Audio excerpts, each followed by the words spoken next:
Hello students, I am Kritika Pathak from Axis Institute and today we are going to study the anatomy of cockroach. In the previous video we had studied already the morphology of the cockroach, and in this video we are going to discuss about the anatomy of the cockroach. So starting with the anatomy, we are going to firstly study the digestive system of the cockroach, from which organs the cockroach ingests its food and how the food inside the cockroach gets digested is the study of the digestive system. So let's begin. The foregut, from where the cockroach ingests its food, is known as the foregut. It is the alimentary canal, first part of the alimentary canal, and the complete alimentary canal is divided into three parts, that is foregut, midgut and hindgut. ठीक है, तो पूरी की पूरी जो body है cockroach की, वो बॉडी कैविटी में अगर हम सिर्फ एलिमेंट्री कैनाल की बात करें तो वो एलिमेंट्री कैनाल तीन पार्ट्स में डिवाइड है, जिसका नाम है फोरगट, मिडगट और हाइंडगट। फोरगट जो अपर पार्ट होगा, मिडगट मिडिल वाला, और उसके बाद जो है उसको हम हाइंडगट बोलेंगे। तो जो फोरगट जहाँ पे माउथ ओपन होगा, जैसे हम लोगों ने ह्यूमन बॉडी का डाइजेस्टिव सिस्टम पढ़ा कि माउथ है, इससे पहले इसोफेगस स्टमक तक हमारा फूड लेके जाए एक फैरिंग्स आता है। What is pharynx? हमने ये ह्यूमन बॉडी में भी पढ़ा है। Pharynx is a junction where the windpipe, food pipe and stretching tubes meet. तो यहाँ पे कॉकरोच के पास भी फैरिंग्स होता है, और इस फैरिंग्स में ही उसकी रेस्पिरेटरी ट्यूब और उसका डाइजेस्टिव ट्यूब यहाँ से मिल रहा है। उसके बाद there will be a narrow tubular like structure, जिसे हम बोल रहे हैं कि वो ईसोफेगस है, या फिर बोलो कि वो ऐसी फूड पाइप है जिसके थ्रू खाना जो है वो ट्रांसपोर्ट होगा। वो कहाँ जाएगा? जैसे हमारे ह्यूमन बॉडी में हम बोलते हैं कि खाना स्टोर होने के लिए स्टमक है, इनका ये सैक लाइक स्ट्रक्चर है जो कि खाना स्टोर करता है, दैट इज क्रॉप। ये क्रॉप में ये खाना स्टोर हो रहा होता है। इस क्रॉप के बाहर आप फिगर में देखो तो आपको एक और पाइप लाइक स्ट्रक्चर दिख रहा है, जिसको हम बोल रहे हैं गिजार्ड। इसी गिजार्ड का पाइप लाइक कह रही हूँ मैं, कोनिकल इस तरह से सेमी कोनिकल स्ट्रक्चर दिख रहा है, जिसे हम लोग बोल रहे हैं गिजार्ड। इसी गिजार्ड का दूसरा नाम है प्रोवेंट्रिकुलस, और इस गिजार्ड की मसल्स बहुत थिक होती है। इस गिजार्ड की मसल्स बहुत थिक होती है, और उसके अंदर का जो क्यूटिकल है, यानी कि जो इनर लेयर है, उसके पास काइटिन के बने हुए प्लेट्स होते हैं, which are 6 in numbers, and we call those chitinous plate as teeth। हम लोग इस गिजार्ड के अंदर जो काइटिन की प्लेट्स हैं उसको बोलेंगे कि वो टीथ है। इसका मतलब समझ रहे हो, जैसे हम ह्यूमन बॉडी का जब डाइजेस्टिव सिस्टम पढ़ते हैं तो उस डाइजेस्टिव सिस्टम में जैसे ही हम अपने माउथ में फूड इंजेस्ट करते हैं, what does the function of teeth? Teeth हमारा क्या करता है? मैस्टिकेशन ऑफ फूड स्टार्ट कर देता है ना। It helps to break down the complex food particles into smaller one. यानी कि अब इसके माउथ में तो वो वाइटिंग और च्यूइंग टाइप का माउथ पार्ट था, हमने मॉर्फोलॉजी में पढ़ लिया। जब खाना इस ईसोफेगस से स्टमक में आ रहा है तो उसको और छोटे छोटे पार्ट में तोड़ने का काम कहाँ पे होगा? इस क्रॉप में होगा, सॉरी इस गिजार्ड में होगा, क्योंकि गिजार्ड के अंदर 6 ऐसी काइटिन की बनी हुई प्लेट्स प्रेजेंट है, जिन्हें हम बोल रहे हैं कि वो टीथ का काम कर रही है, यानी कि वो इस फूड पार्टिकल को ग्राइंड कर रही है।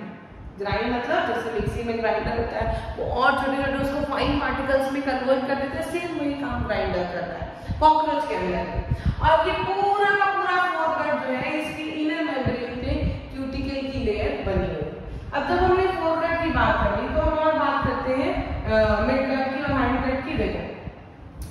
अब फोरगट हो गया, उसके बाद यहाँ पे डायग्राम में देखो तो जैसे ही ये गैस्ट्रिक ये गिजार्ड खत्म हो रहा है, उसके बाद आपको यहाँ पे ये इस तरह से ट्यूब लाइक स्ट्रक्चर दिख रहे हैं, जिसका नाम लिखा हुआ है हेपाटिक सीका।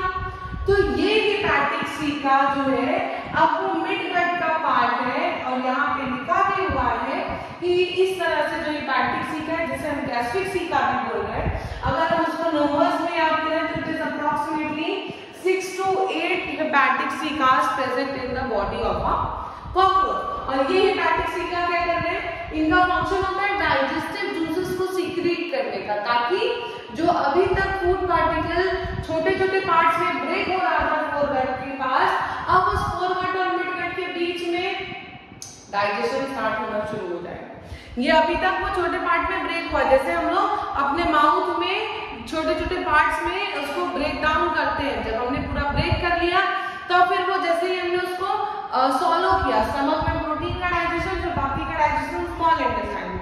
तो वैसे सोचो कि अभी तक इनकी गिजार्ड में वो टीथ थी जिसने उसे छोटे छोटे पार्ट में ब्रेक किया, यानी जो काम हमारे माउथ में हो रहा है वो कॉकरोच के गिजार्ड में हो रहा है। अब उसके बाद हमारा डाइजेस्टिव एंजाइम्स कहाँ सीक्रेट होना स्टार्ट करते थे? हमारे स्टमक से। ये थोड़ा बहुत डाइजेशन जो स्टार्ट होता है माउथ में उसको हटा दो तो फिर आप देखो कि हमारा मैक्सिमम डाइजेशन स्टमक और स्मॉल इंटेस्टाइन में हो रहा था। स्टमक में सिर्फ प्रोटीन डाइजेस्ट हो रहा है, बाकी जो चर्निंग का काम था वो स्टमक कर रहा था ह्यूमन बॉडी में। Coming to the cockroach body again, cockroach body में ये जो चर्निंग का काम है, ग्राइंडिंग का काम है, वो किसने किया? गिजार्ड ने किया, बिकॉज उसके पास ऐसे काइटिनस प्लेट्स थे जिन्हें हम टीथ बोल रहे हैं, और वो टीथ ने इसको डाइजेस्ट कर दिया। अब हमने देखा कि उसके जस्ट बाद 6 to 8 tubules of hepatic cilia are present, that is present at the junction between the foregut and the midgut, and this junction where the hepatic cilia are present, they are responsible for the secretion of digestive enzymes, या हम कहें कि ये digestive juices को secrete कर रहे हैं, जिसकी वजह से जो भी खाना कॉकरोच ने खाया है वो डाइजेस्ट हो सके। तो लिखा हुआ है जब हाइंड गट और मिड गट के जंक्शन पे आपको मैल्फिजियन ट्यूब्यूल्स दिख रही हैं, दैट इज अराउंड 150 नंबर्स। ये जो पतली पतली ब्लैक कलर की आपको ट्यूब्यूल्स दिख रही है, these are the malpighian tubules that helps in the excretion of the cockroaches. We had already studied about the word malpighian tubule when we are studying the phylum Arthropoda.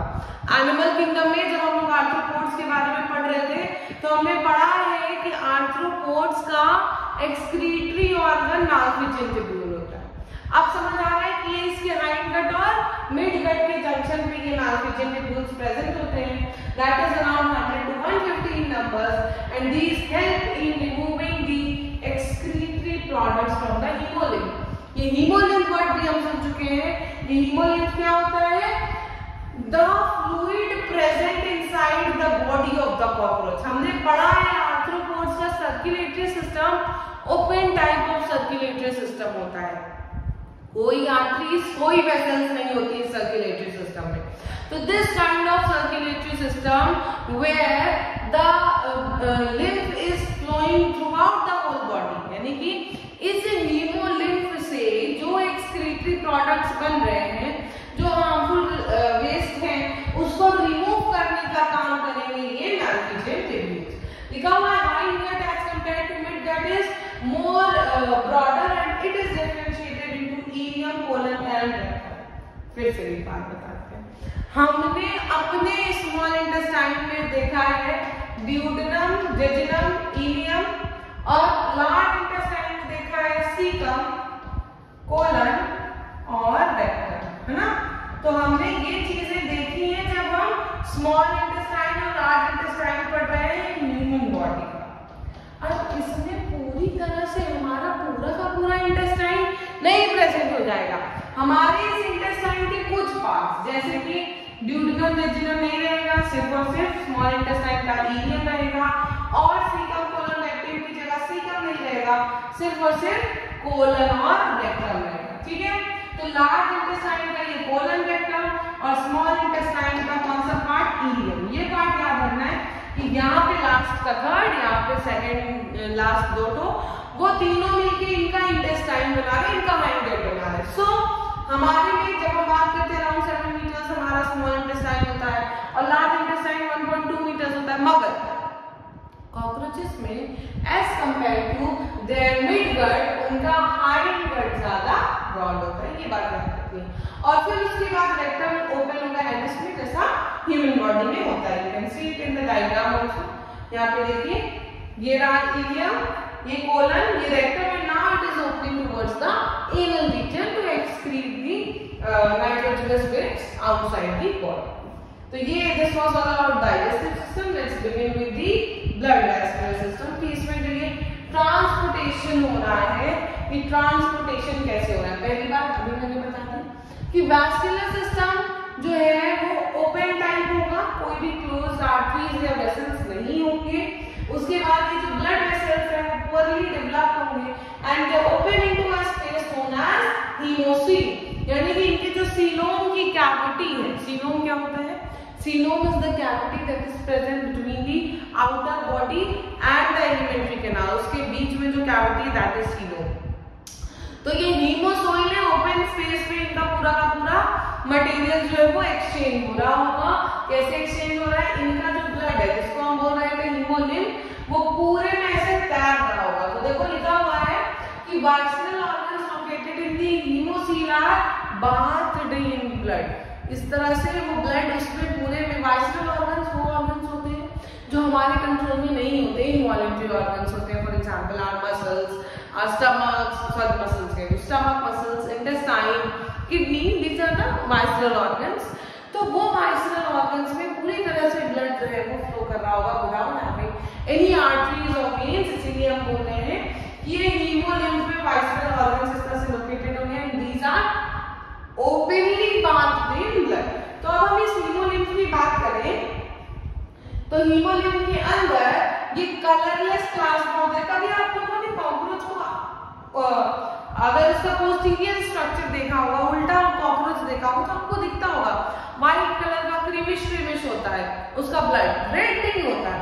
तो वही लिखा हुआ है कि वो जो प्लाज्मा है that is a colourless liquid, उसकी वजह से उसका ब्लड जो है वो व्हाइट कलर का है। ठीक है, हेमेटोसाइट वो जो सेल्स ब्लड में प्रेजेंट है those are red, white in colour because of the presence of plasma inside the blood.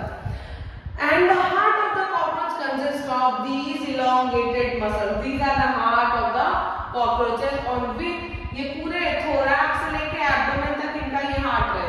हमारा heart छोटा सा है, बस हमारे body के ऊपर thoracic part में present है, but इनका heart इनके abdomen तक पूरा चला जा रहा है। ठीक है, और ये आपको दिख रहा होगा इस तरह से inverted triangle बनाते जाओ, उस तरह से कुछ स्ट्रक्चर है। तो लिखा हुआ है कि ये फनल शेप्ड चैम्बर्स है, ये फनल शेप्ड चैम्बर्स आपको इस तरह से एक थ्रेड लाइन इस तरह से कुछ दिख रहा है, इसको हम बोलते हैं ऑस्टिया। ये दोनों तरफ इस ऑस्टिया से कनेक्टेड होते हैं and these muscles help to contract and relax the heart for the flow of the blood throughout the body. यानी कि ये ऑस्टिया कैसी हो गई? ये ऑस्टिया वो मसल्स हो गई जिनकी वजह से इनका हार्ट जो है वो ब्लड को पंप कर रहा है या रिलैक्स स्टेट में है जब वो ब्लड को रिसीव कर रहा होगा। ठीक है, तो जब हमने ब्लड वैस्कुलर सिस्टम पढ़ लिया तो हमें उसका रेस्पिरेटरी सिस्टम भी पढ़ना है। How does the cockroaches breathe, हमें वो भी पढ़ना है। तो इसकी ब्रीदिंग के लिए हमें एक बात समझनी होगी कि ये ब्रीदिंग में जितने भी ये ट्रैकिया है ना, जैसे ये थ्रू आउट है, यहाँ पे अगर आप इमेजिन करते जाओ इस तरह से हार्ट, तो इस पूरे ट्रैकिया में दोनों तरफ छोटे छोटे होल्स भी होंगे जो कि अपना ऑक्सीजन इसको देंगे, तभी तो वो पंप करेगा ना। तो ये ब्रीथ करने के लिए छोटे छोटे पोर्स हैं और इन पोर्स को हम बोल रहे हैं स्पाइरिकल। यहाँ पे भी लिखा हुआ है इन पोर्स को हम बोल रहे हैं स्पाइरिकल्स। और जैसे हार्ट में दोनों तरफ ऑस्टिया प्रेजेंट है, वैसे ही उस ऑस्टिया के दोनों तरफ ये स्पाइरिकल्स प्रेजेंट होते हैं। ये स्पाइरिकल्स कैसे होते हैं? ब्रांचिंग ट्यूब्स दैट आर सब डिवाइडेड इनटू ट्रैकियोल्स। देखो हम लोगों ने ह्यूमन बॉडी में क्या पढ़ा है? ब्रोंकाई, ब्रोंकियोल्स, है ना, इस तरह से पढ़ा है। तो ये primary bronchi, secondary bronchi, tertiary bronchi, तब आता ब्रोंकियोल्स। तो ट्रैकिया विंड पाइप को बोलते हैं, उससे छोटा स्ट्रक्चर ट्रैकियोल्स। ठीक है, तो यहाँ पे लिखा हुआ है कि ये स्पाइरिकल्स फिर से और छोटे डिवाइड होंगे तो हम उन्हें बोल रहे हैं ट्रैकियोल्स। और वही ट्रैकियोल्स जो है वो ऑक्सीजन को कैरी करते हैं बाकी के दूसरे पार्ट ऑफ द बॉडी में।